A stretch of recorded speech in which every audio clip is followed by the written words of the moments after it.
Welcome to Designing and Planning EnGenius Wi-Fi Products. This webinar is for those new to EnGenius Wi-Fi products and would like to learn how to choose the right model for deployment. I'm Jerry Tenorio, Field Application Engineer, and your presenter. Let's start with some basic terminology. Access point, or AP. This allows a wireless client device, such as a laptop, to connect to a wireless network using Wi-Fi. Think of an access point as a central point of communication. Wireless clients communicate on the network through an AP as long as they're within range of that AP or access point. Client bridge. This is a device that connects an Ethernet network or Ethernet device directly to a wireless access point. Client bridges are standalone devices that allow pretty much any Ethernet-ready Ethernet device to have Wi-Fi connectivity. This could be a printer or something such as an Xbox or even a digital billboard. Two types of Wi-Fi networks: ad hoc, which is used in many point-to-point deployments, and infrastructure. In ad hoc mode, each client is basically communicating via peer-to-peer. There is no access point in this type of setup. Infrastructure, or point-to-multipoint mode. The infrastructure mode requires the use of an access point. In this mode, all wireless communication between clients are through the AP or access point, no matter the location of the AP. Infrastructure is the more common type of wireless network that people are familiar with. Wi-Fi standards. The first Wi-Fi standard that was popular in the United States was 802.11b. It operates on the 2.4 gigahertz frequency, has a data transmit rate of up to 11 megabits per second, and uses DSSS modulation. Another Wi-Fi standard, which came out right about the same time but didn't become as popular in the United States, is 802.11a. It uses a higher frequency, has a throughput of up to 54 megabits per second, and uses OFDM modulation. 802.11g uses the 2.4 gigahertz frequency and applies that OFDM modulation of 802.11a on this frequency band in order to get the throughput of 802.11a, but on 2.4 gigahertz.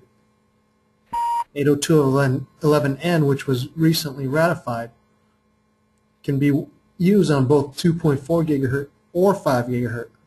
It's basically an add-on to the other three standards. Both up to 300 megabits per second throughput using MIMO, which stands for multiple in and multiple out antennas, as well as spatial multiplexing and wider channel width of up to 40 megahertz channels. The previous A, B, and G standards only utilized 22 megahertz channels.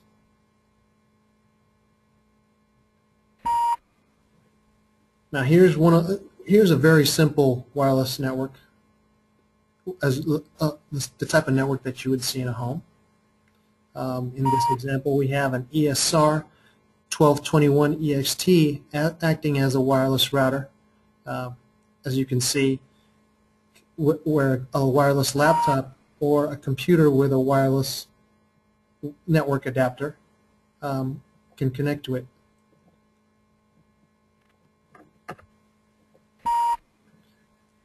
You can think of an access point also as a hotspot. This is usually the common term used at a coffee shop or small office, but it's still the same basic concept, whether it's applied indoors or outdoors.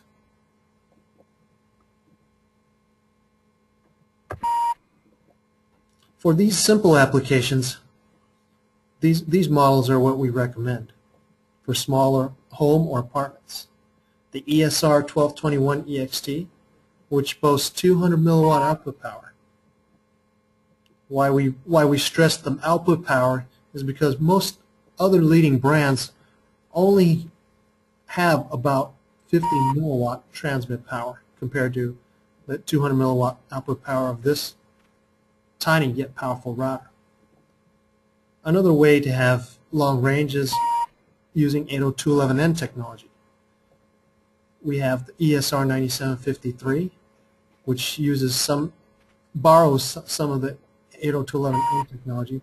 Then we have an ESR 9752, which is an N-spec router. For medium to large homes, we recommend the ESR 9850 300 megabit gigabit N router and the ESR 7750 300 megabit dual band router. We also have the ERB 9250, which is basically a wireless repeater. To go with your wireless router, you do need to have matching technology on the other end to get full benefit. For small home and apartments, usually an EUB 3701 EXT should suffice, or the EUB 9703. If you require longer range, we suggest high power devices such as the EUB 362 EXT, which boasts 200 milliwatt output power, and soon to come the EUB 9603H, which boasts up to 600 milliwatt output power. Or you can choose 802.11n devices, which give you better range than normal G power devices and high throughput speeds of up to 300 megabits per second.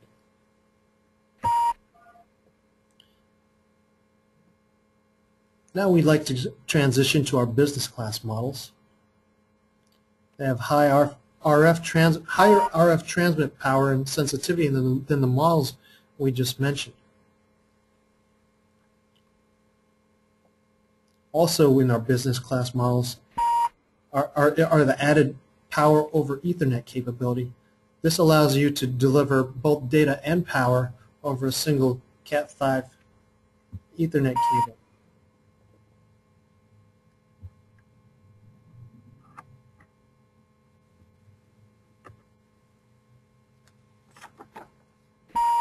For larger coverage areas, several APs can be deployed to appear as a single wireless network. High transmit power and receive sensitivity mean using less APs. You must remember that dB loss is a function of material, so the type of material that the building is made of will affect the number of APs required to do the job.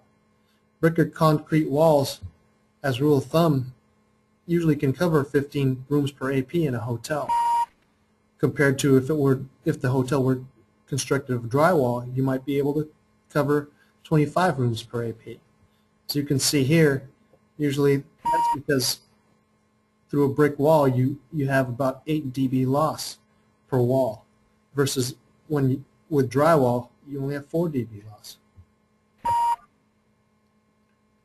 Our recommendation for these types of deployments would be either the high-powered 802.11g APs, the EAP3660, or the ECB3500. If you choose to use 802.11n technology, the EAP 9550 or ECB9500 would be the recommendation. Here are some of the specs for the ECB3500. This is an 802.11g access point / client bridge. It boasts up to 600 milliwatt RF output power. It has dual antenna diversity. It is an 802.3 AF power over Ethernet capable device. It supports multiple SSIDs and VLAN tagging. Why this is important is because now you can have this device broadcast several SSIDs with different levels of access. So for example, SSID 1 would be for guest users to allow them to have internet access, while SSID 2 could be for, say, your security team which will access a whole set of different other resources that your guests cannot see. Another feature is WMMQoS, which is important for voice over IP and multimedia applications. And as mentioned earlier, this device is not just an access point, it is a client bridge and has 5 other modes. The EAP 3660 is an 802.11g access point. It's basically similar to the ECB 3500, but is tailored more for a hotel type deployment. As you can see, it has a smoke detector type enclosure, has a 4 dBi internal antenna. The specs are similar in its capabilities, except it does not have all the multiple modes as the ECB 3500. The ECB 9500 is similar to the ECB 3500, except it is an 802.11n access point / client bridge device. One major difference besides the 802.11n radio capability is the gigabit Ethernet port.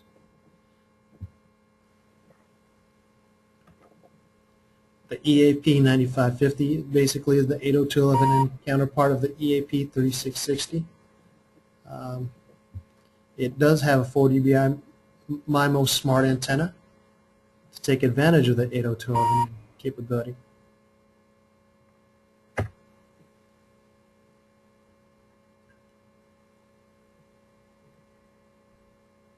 Point-to-point long-range links. Usually we recommend either the EOC 2610 or 5610, depending on which frequency band you plan to use. The key to this being successful is usually having clear line of sight and proper antenna alignment. When we say clear line of sight, a lot of people think it's a laser line of sight. What this means is really that the beam of the antenna, less than 30% of it is obstructed. Clear line of sight is key on both ends for long range, and this is a lot of times this is referred to as an ad hoc network. Like I said, we usually recommend the EOC 2610, which is an 802.11g device operating on the 2.4 gigahertz band. Or if the 2.4 gigahertz band is crowded in that area, we would recommend the EOC 5610, which is an 802.11a device, which operates on the 5 gigahertz band. Here are some of the specs for the EOC 2610. It has an IP65 rated outdoor enclosure. 802, as mentioned, it is an 802.11g device. It has up to 600 milliwatts RF output power. It comes with its own 24 volt power over Ethernet injector. It has an integrated 10 dBi internal antenna with an option to use an external antenna via an RP SMA connector. It also comes with a metal clamp for mounting onto a mast. The sister device is the EOC 5610. It can operate on either 802.11a or G, meaning it can also operate on the 5 gigahertz band instead of the 2.4. The antenna spec is slightly different. When using the 2.4 gigahertz band, the dual band antenna has a 5 dBi gain. When using the 5 gigahertz band, the antenna gives 13 dBi gain. Antenna options are very important. How the device is used determines what kind of antenna is needed. Omnidirectional is best used where AP and clients are at the same elevation. You have a flat circular radiation pattern. Directional antenna, usually recommended when you want to have a long-range link. With directional antenna, you have a focused beam, and you can go miles if provided that you have clear line of sight, minimal interference, and proper antenna elevation and alignment.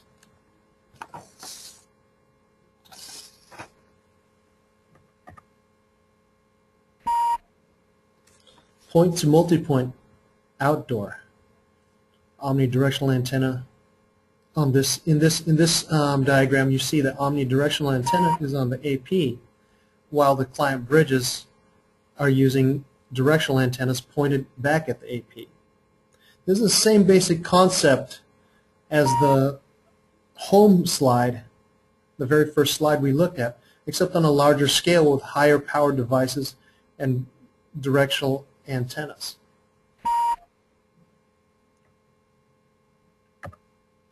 The EOA 3630 is basically the outdoor version of the ECB 3500 and is the choice access point for this type of application.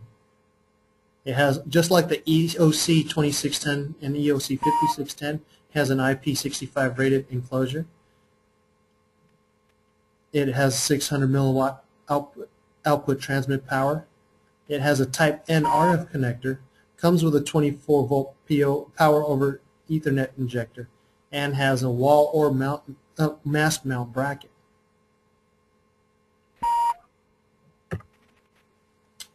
For outdoor hospitality, such as RV parks, marinas, campuses, amusement parks, basically places where running data cables is not an option, we recommend having a dual radio repeater. That way you separate backhaul traffic from the wireless traffic used by your wireless clients. The recommendation would be the EOR Sony 750. As you can see in this picture, this is an older diagram of how we used to recommend two models in that middle dome. You would used to need two separate devices, one to act as a client bridge and one connected via Ethernet connected to an AP to broadcast out the signal. Now with the EOR Sony 750, because it's a dual radio repeater, one radio will be acting as the backhaul to communicate with other EOR Sony 750s only, while the other radio allows communication to your wireless clients, as seen here, like such as a Wi-Fi phone and laptops and other types of Wi-Fi devices. The EOR Sony 750 has an IP65 outdoor radio enclosure. Now radio 1, which is recommended as the backhaul radio, can be either 2.4 gigahertz or 5 gigahertz and has a transmit power of up to 600 milliwatt. This device has a Type N connector for radio 1. Radio 2 is an 802.11n radio that works on 2.4 gigahertz frequency and uses an internal 6 dBi internal antenna for radio number 2. Just like the other outdoor access points, this device comes with a 24 volt power over Ethernet module and can be wall or mast mounted.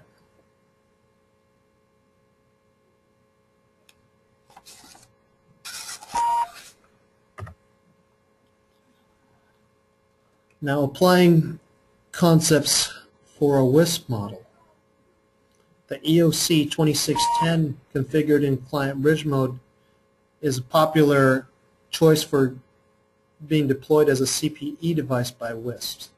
As you can see in this diagram, it's being used in place of a cable modem. You can think of it as a wireless modem that's connecting to the access point that's out on a tower in the neighborhood.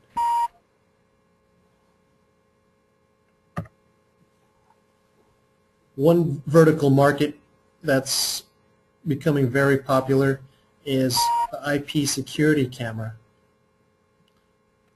an EOC 2610 or other EnGenius client bridge model can attach to these types of cameras because they are Ethernet ready.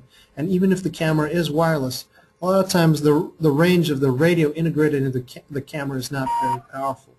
So a lot of security specialists who like to see better range from that usually choose a device such as the EOC 2610 to give it longer range wireless capability. As you can see here in this diagram, the security cameras will beam back to a central access point in the main building, which is wired down into a DVR server. Now these concepts we just talked about can pretty much apply to any Ethernet device. EOC 2610 configured in client bridge mode in this scenario is used to send data over to billboards, digital billboards, or messaging devices. Here are some other various deployments, real-life deployments used by our customers. To the left is an ECB 3500. While we introduced it as an access point earlier, since it is capable of multiple modes, it is being used as a client bridge to provide wireless connectivity to a network printer. The middle picture shows the EOC 1650, which we didn't talk about. It's basically a miniaturized version of the EOC 2610. It boasts 200 milliwatt output power. What's good about this device is it's more of a semi-permanent device, which can be easily mounted onto a radio. Onto a window. Sorry. And to the right is an older EOC client bridge model, which is being used on a boat in a marina as a client device.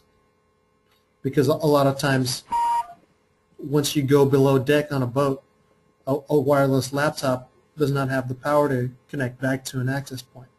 So putting in a client bridge device on the boat and then connecting to the Ethernet port of your laptop will allow you to connect to the marina's Wi-Fi system. That concludes our presentation. If you have any further questions, feel free to contact us. You can send an email to info@engeniustech.com or call us at 888-735-7888, or feel free to browse our website, www.engeniustech.com. Thank you.